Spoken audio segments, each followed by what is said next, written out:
계속해서 성령 충만한 인생, 성령 충만한 삶, 성령 충만한 사람에 대해서 나누고 있습니다.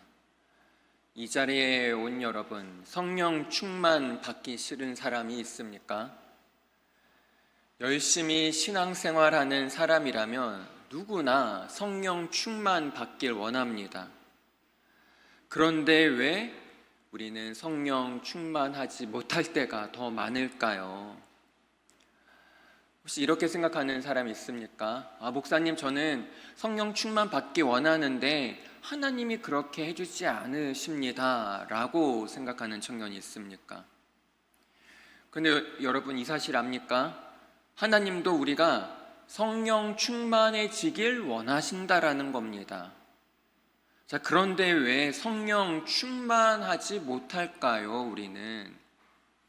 그것에 대한 힌트를 오늘 본문에서 말해주고 있습니다. 오늘 방금 우리가 본문 읽었지만 우리 다시 한번 누가복음 11장 13절 말씀 읽으면서 어떠한 자들에게 하나님께서 성령을 주시는지 다시 한번 말씀을 보겠습니다. 함께 읽겠습니다. 너희가 악할지라도 좋은 것을 자식에게 줄 줄 알거든 하물며 너희 하늘 아버지께서 구하는 자에게 성령을 주시지 않겠느냐 하시니라. 아멘. 방금 읽은 이 짧은 한 절, 누가복음 11장 13절에서 하나님은 어떠한 사람에게 성령을 주신다고 합니까? 누구에게? 구하는 자에게. 자, 이것을 반대로 생각해 보죠. 그러면 왜 내가 성령 충만을 받지 못하는 걸까요? 구하지 않았기 때문에. 분명 우리가 구하면, 간절히 기도하면 성령의 기름 부으심을 넘치게 해주십니다.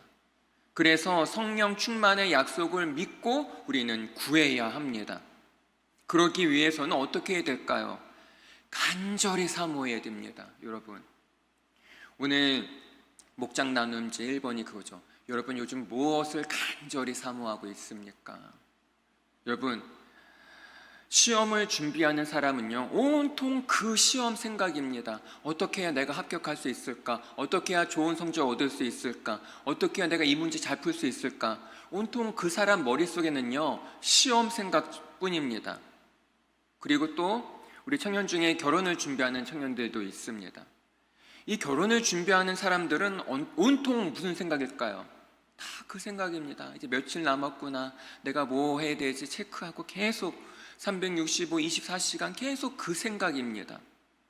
그리고 건강을 중요시 여기는 사람은 어떤가요? 정말 건강을 중요시 여기는 사람은 먹는 것도 아무거나 안 먹습니다.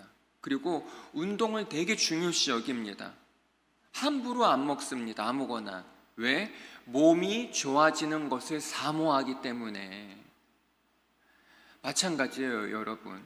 성령을 간절히 사모할 때 성령을 부어달라고 간절히 기도하게 됩니다. 그냥 하나님, 성령님 저에게 부어주세요, 그것이 아니라 정말 간절히 사모할 때. 운전면허를 준비하는 사람은요, 지나가는 길에 다 운전면허 학원차만 보입니다. 왜 그럴까요? 그걸 간절히 사모하니까. 내가 성령님을 간절히 사모할 때 성령님을 부어달라고 내 인생 가운데, 나의 삶 가운데 성령을 부어달라고 간절히 기도하게 됩니다. 그러니까 이런 사람은요, 이렇게 간절히 원하는 사람은 성령이라는 말만 들어도 그냥 귀가 번쩍 떠집니다. 뭐 성령? 왜? 간절히 사모하니까. 여러분, 보통 사람들은 언제 기도 많이 합니까? 절박할 때 기도를 많이 합니다.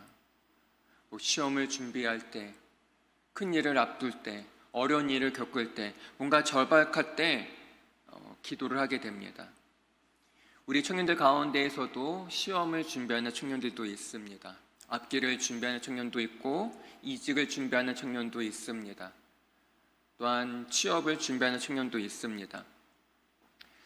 이런 것들을 준비할 때 우리가 어떻게 기도해야 될까요? 예를 들어 시험을 준비하고 있습니다. 정말 중요한 시험입니다. 어떻게 기도합니까? 하나님, 공부한 만큼 결과 나오게 해주세요. 그렇게 기도합니까? 하나님 꼭 합격하게 해주세요. 만약에 합격시켜 주시면은 제가 더 열심히 신앙생활하고 더 헌신하고 봉사하고 헌금도 더 하겠습니다. 지금 뭐 그렇게 기도합니까? 어떻게 기도를 해야 될까요? 물론 합격 중요합니다. 좋은 직장 들어가는 거 중요합니다. 그러나 여러분, 합격이 목표가 아니라 어떠한 결과든 하나님께 감사할 수 있도록 기도하는 게 중요합니다. 이런 거죠. 하나님, 제가 열심히 준비하고 있습니다. 그런데 어떠한 결과든 내가 감사할 수 있게 해주세요. 이렇게 기도하는 겁니다. 우리가 인생이라는 건 어떤가요? 성공할 때도 있지만, 합격할 때도 있지만, 그것이 안 될 때도 있습니다. 실패할 때도 있습니다. 쓰러질 때도 있습니다. 내가 계획하던 대로 안 될 때도 있습니다. 그럴 때 여러분, 감사할 수 있는 게 정말 복된 것입니다. 그래서 우리는 이렇게 기도해야 됩니다. 하나님, 어떠한 결과든 감사할 수 있게 해주세요. 혹여나 내가 실패하더라도, 혹여나 내가 이 시험에서 떨어지더라도 낙심하고 절망하는 것이 아니라 더욱더 하나님께 감사할 수 있는 믿음을 주세요. 그럴 때 여러분, 성공하든 합격하든 떨어지든 실패하든 모든 상황에서, 즉 바울이 말한 범사에 감사할 수 있는 믿음을 갖게 됩니다. 자, 이것은 예수님이 내 마음의 중심이 될 때 내 감정, 의지대로 사는 것을 내려놓고 예수님이 기뻐하시는 삶을 사는 것을 의미합니다. 어떠한 결과든 감사할 수 있는 그 믿음. 근데 여러분, 이성적으로 생각해 보죠. 내가 그렇게 열심히 준비했던 시험에서 떨어졌는데 기뻐할 사람 어디 있습니까? 돈이 마이너스인데 감사할 사람 어디 있습니까? 상대방과 오해가 생겨서 틀어졌는데 평안할 사람이 어디 있겠습니까? 시험에 떨어졌을 때 낙심하는 것이 우리 인간의 본성입니다. 돈이 마이너스고 핸드폰 요금 미납으로 경고 문자가 올 때 화나는 것이 우리 인간의 본성입니다. 상대방과 관계가 틀어져서 답답해하는 것도 우리 인간의 자연스러운 반응입니다. 그러나 여러분, 사는 게 힘들어도 힘든 것대로 반응하는 것이 아니라 짜증난다고 짜증을 내고 불안하고 염려된다고 해서 벌벌 떠는 그런 것이 아니라 그 상황 가운데서도 물론 이해는 되지 않지만 인내하면서 주님을 신뢰하는 거. 몰라요. 하나님이 어떻게 이 상황을 해주실지 난 몰라요. 이 문제가 해결될지 안 될지 난 몰라요. 그런데 그냥 하나님을 의지하는 거예요. 어떻게 해주시겠지. 내 힘들지만 분명히 하나님께서 역사해 주실 거야. 이 문제 상황 가운데 주님이 도와주실 거야. 그것을 단단히 믿고 내가 의지하는 것, 그것이 여러분, 그것이 바로 성령 충만한 삶입니다. 다른 게 성령 충만한 삶이 아니라 힘들고 어려운 상황 속에서도 내가 주님을 믿고 의지하는 것, 내가 말씀을 붙들고 살아가는 그 하루하루가 성령 충만한 인생입니다. 많은 사람들이 성령 충만을 갈망합니다. 근데 여러분, 그 많은 사람들이 성령 충만을 갈망하는 그 이면에는요, 뭐가 있냐면은 성령님이 행하는 은사, 능력, 체험을 구하는 것이지 성령님 그분 자체를 구하지 않는 경우가 많습니다. 마치 이런 거예요. 예수님을 이용해서 무언가를 이루려는 목적, 이런 거죠. 자판기로 여기는 거야. 내가 500원 넣으면은 500원에 합당한 음료가 나와야 되는 것처럼 내가 이렇게 기도했으니까 이러한 결과가 나와야 된다고 나름 그렇게 정한다라는 거죠. 그거는 예수님을 자판기로 여기는 겁니다. 그러다 보니 어때요? 내 원하는 대로 안 되니까 실패하고 낙심하고 좌절하고 하나님을 원망하고 불평하기도 합니다. 그래서 지난 시간 설교 시간도 얘기했지만 성령 충만 받기 위해서는 완전히 순종해야 된다. 즉 복종을 해야 된다. 하나님 말씀에 이해되지 않아도 복종하고 순종해야 된다. 지금 상황이 이해되지 않아요. 왜 나한테 이러한 상황이 오는지, 왜 이런 어려움이 있는지 이해되지 않지만 그래도 내가 주님을 신뢰하며 인내하는 거예요. 이 상황 가운데 어떻게 역사하실지 기대하는 거예요. 성령 충만의 대표적인 오해가 있습니다.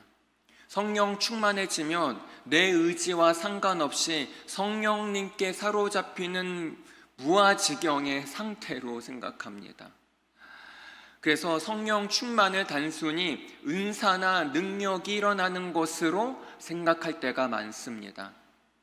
마치 나는 아무것도 하지 않고 성령님의 지배받아서 모든 것이 저절로 되는 것으로 생각합니다. 이것이 바로 성령 충만에 대한 대표적인 오해입니다. 성령님은 인격적이십니다.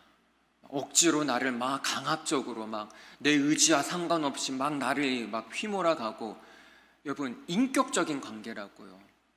서로 감정이 오갔고 서로 교제가 있고 친밀감이 있는 인격적인 관계라는 것입니다. 그런데 여러분, 내 자신을 하나님께 말씀 앞에 복종하려고 할 때 많은 고민이 듭니다. 만약에 내가 하나님께 복종하려면, 예를 들어 하나님이 내 가지고 있는 거 다 내놓으라고 하면 어떡할지, 또는 하나님께서 나를 선교사로 보내시면 어떡하지, 또는 그동안 내가 좋아했던 것들, 즐겨했던 것들 다 포기하라고, 다 내려놓으라고 하시면 어떡하지, 이런 고민을 할 수도 있습니다. 여러분, 우리가 하나님께 순종하고 복종하는 것을 그냥 다 내려놓고 다 포기하는 것으로 생각하면 안 됩니다. 왜 이러한 생각을 할까요? 내가 하나님께 순종하면 뭔가 나한테 불이익, 손해가 올 거라는 생각을 왜 할까요? 바로 내 자아가 죽지 않았기 때문입니다. 그러다 보니 하나님께 순종하는 것을 손해보는 삶으로 오해합니다. 다 사람들한테 손가락질 받아야 되고, 뭔가 가난하게 살아야 되고, 손해보면서 살아야 되고. 왜 이런 생각? 내 자아가 죽지 않았기 때문입니다. 그런데 여러분, 우리의 자아는 지금 어떠한 상태입니까? 갈라디아서 2장 20절에 보면 우리의 자아, 내 상태에 대해서 아주 명확하게 바울이 고백합니다. 갈라디아서 2장 20절 말씀 함께 읽겠습니다. 내가 그리스도와 함께 십자가에 못 박혔나니 그런즉 이제는 내가 사는 것이 아니요 오직 내 안에 그리스도께서 사시는 것이라. 이제 내가 육체 가운데 사는 것은 나를 사랑하사 나를 위하여 자기 자신을 버리신 하나님의 아들을 믿는 믿음 안에서 사는 것이라. 아멘. 여러분, 뭐라고 합니까? 내 자아는, 지금 나는 어떠한 상태라고 합니까? 나는 예수님과 함께 십자가에 못 박혔습니다. 그래서 지금 내 자아는 사는 것이 아닙니다. 내 자아는 예수님과 함께 십자가에 못 박혀 죽었습니다. 죽은 내 자아 안에 오직 예수 그리스도께서 부활해서 내 안에 살아 역사하십니다. 여러분, 이 말씀을, 갈라디아서 2장 20절 말씀을 꼭 외우길 바랍니다. 매일마다 읽고 삶 속에서 고백하세요. 내 안에 정말 화가 날 때, 분노가 일어날 때, 짜증이 날 때, 그럴 때마다 이 말씀, 내가 그리스도와 함께 십자가에 못 박혀 죽었나니 이제 내가 사는 것이 아니요 오직 내 안에 그리스도께서 사신다. 내 자아는 죽었다. 계속 선포하며 나아가는 것입니다. 이미 죽은 자아로 내 자신을 고백할 때 고집과 불순종의 마음이 사라집니다. 아니, 내 자아가 죽었는데 무슨 화를 내? 내 자아가 죽었는데 누구를 미워해요? 나는 죽은 존재인데 누구를 손가락질해? 여러분, 우리는 죽었습니다. 2000년 전에 예수님이 십자가 못 박혀 죽었을 때 나도 죽었습니다. 그 예수님이 부활하실 때 그 부활하신 주님이 내 안에 이 시간 지금 살아 역사하신다는 거죠. 그렇기 때문에 죽어있는 내 자아 껍데기를 붙잡지 마세요. 죽어있는 내 자아 안에서 일어나는 그 모든 부정적인 생각들, 나쁜 화 붙잡지 마세요. 그건 다 죽은 것에 불과할 뿐입니다. 내 안에 살아 역사하시는 그 주님을 갈라디아서 2장 20절 말씀을 고백하면서 나아가는 것입니다. 그렇다면 여러분, 성령 충만한 삶은 오늘 주제에서 하나님께 순종, 복종하는 것이 성령 충만이라고 말했습니다. 우리가 하나님께 완전히 순종하는 게 진짜 가능할까요? 24시간 365일 하나님께 완전히 순종하고 복종하는 삶이 가능할까요? 가능합니다. 그런데 우리의 힘으로 할 수 없습니다. 하나님이 힘을 주시지 않으면 우리 인간은 하나님께 복종, 순종하는 것 불가능합니다. 즉, 내 의지, 노력으로 할 수 있는 게 아니라는 거예요. 내가 뭔가 어떤 신앙의 경지에 올라가야 순종하고 복종하는 그러한 어떤 고된 훈련이 아니라는 겁니다. 순종할 수 있는 힘과 마음은 하나님이 우리에게 주시는 겁니다. 성령 충만은 하나님께 완전히 복종하고자 하는 그 결심에서 시작됩니다. 내가 정말 하나님만을 간절히 사모합니다. 성령님을 간절히 사모합니다. 내가 이 세상에서 휘둘려 살아가는 것이 아니라 성령님의 인도하신 가운데 내가 간절히 살고자 합니다 라는 그 간절한 마음에서 시작된다라는 거죠. 그럴 때 그 간절한 마음 가운데 하나님이 응답으로 힘을 주시고 지혜를 주시고 그러한 열정을 주십니다. 그럴 때 우리에게 필요한 건 뭐다? 그 성령님을 간절히 사모하는 거예요. 그러면서 구하는 거. 그럴 때 하나님께서 내 영혼 가운데 깊은 인자하심을, 깊은 성령의 기름 부으심을 부어주십니다. 여러분, 오늘 이 시간을 통해서, 그리고 이따 목장 나눈 시간을 통해서 하나님 앞에 완전히 복종하고 하나님 앞에 완전히 순종하겠다고 결심하길 바랍니다. 그 여러분의 그 결심의 시작, 그 간절히 원하는 그 마음, 그 시작 안에 하나님이 그 마음 가운데 기름을 부어주십니다. 하나님이 그 마음을 인도해 주십니다. 말씀으로, 기도의 자리로, 예배의 자리로, 간절한 그 마음의 자리로 주님이 인도하십니다. 성령님을 간절히 사모하길 바랍니다. 한 주간 여러분들 학교 가운데, 직장 가운데, 각자의 삶터에서 하나님, 내가 있는 이곳 가운데에서 성령님을 부어주세요. 그 간절히 사모합니다. 하나님, 바쁘고 분주한 이 시간 가운데 임재해 주시옵소서. 내 삶 가운데 역사해 주시고 새 창조를 이루어 주세요. 그러한 여러분의 간절한 기도가 삶 가운데, 여러분들의 인생 가운데 고백으로, 찬양으로 이어지길 간절히 소망합니다. 기도하겠습니다. 하나님, 주님께서는 성령님을 간절히 원하는 이에게 성령을 부어주신다고 하였습니다. 내 마음 가운데 간절히 원하는 그것이 무엇입니까? 세상의 성공, 물질, 사람, 명예가 아닌 오직 성령님을 간절히 사모하고 갈급해하고 원합니다. 그 갈급한 인생 가운데 성령님을 부어주시옵소서. 생수의 강을 부어 주시옵소서. 그리하여 오직 성령 충만함으로 참된 기쁨과 평안과 만족과 행복을 누리는 우리 청년들 되게 하여 주시옵소서. 감사합니다. 예수님의 이름으로 기도합니다. 아멘.